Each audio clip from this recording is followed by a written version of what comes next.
எல்லாருக்கும் வணக்கம். எல்லோரும் எப்படி இருக்கீங்க? இன்றைக்கி நாம் என்ன வீடியோ பார்க்க போகிறோன்னா, ஒரு கோயில் திருவிழா தாங்க பார்க்க போகிறோம். வீடியோக்குள்ளே போகிறதுக்கு முன்னாடி நம்ம சேனல் இப்போ தான் ஃபஸ்ட் டைம் பார்க்குறீங்க அப்படின்னா மறக்காமல் நம்ம சேனலை சப்ஸ்கிரைப் பண்ணி உங்களோட ஆதரவை எங்களுக்கு கொடுங்க. அப்படியே பக்கத்தில் இருக்கிற பெல் ஐக்கானையும் ப்ரெஸ் பண்ணிடுங்க. இப்போ வாங்க வீடியோக்குள்ளே போகலாம். இது வந்து ஞாயிற்றுக்கிழமை எடுத்த வீடியோங்க. ஞாயிற்றுக்கிழமை இங்கே குன்னத்தூர்கிட்ட ஆதியூர் பத்ரகாளி அம்மன் கோயில் இருக்குங்க. அங்கே வந்து அன்றைக்கி குண்டம் திருவிழாங்க. அப்போ எடுத்த வீடியோ தாங்க இது. நான் காலையில் ஒரு 9 மணிக்கெல்லாம் கோயிலுக்கு போயிட்டேங்க. நேரத்தில் போகலான்னு நினச்சேங்க, ஆனால் கொஞ்சம் முடியலைங்க.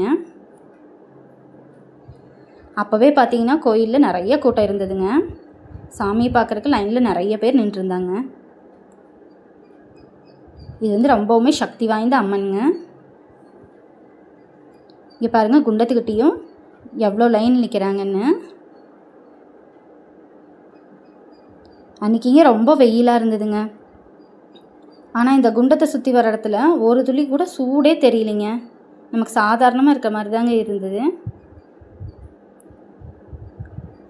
குண்டத்துக்கிட்ட ஒரு துளி கூட அந்த தணலோட இது வந்து நமக்கு தெரியவே இல்லைங்க காலுக்கு. நாங்களும் குண்டத்தில் உப்பு மிளகு எல்லாம் வாங்கி போட்டு சாமி கும்பிட்டு வந்தேங்க.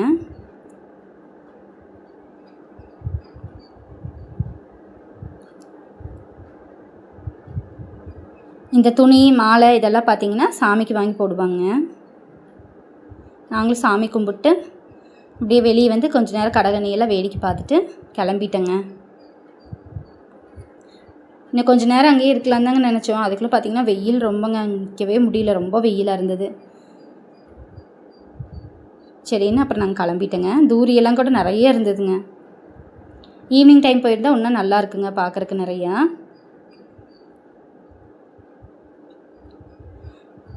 இந்த வீடியோ இதோட முடிஞ்சுதுங்க. இந்த வீடியோ உங்களுக்கு பிடிச்சிருந்தா மறக்காமல் வீடியோக்கு ஒரு லைக் பண்ணிடுங்க. அப்படியே நம்ம சேனலை சப்ஸ்கிரைபும் பண்ணிடுங்க. ஓகேங்க, நெக்ஸ்ட் வீடியோவில் பார்க்கலாங்க.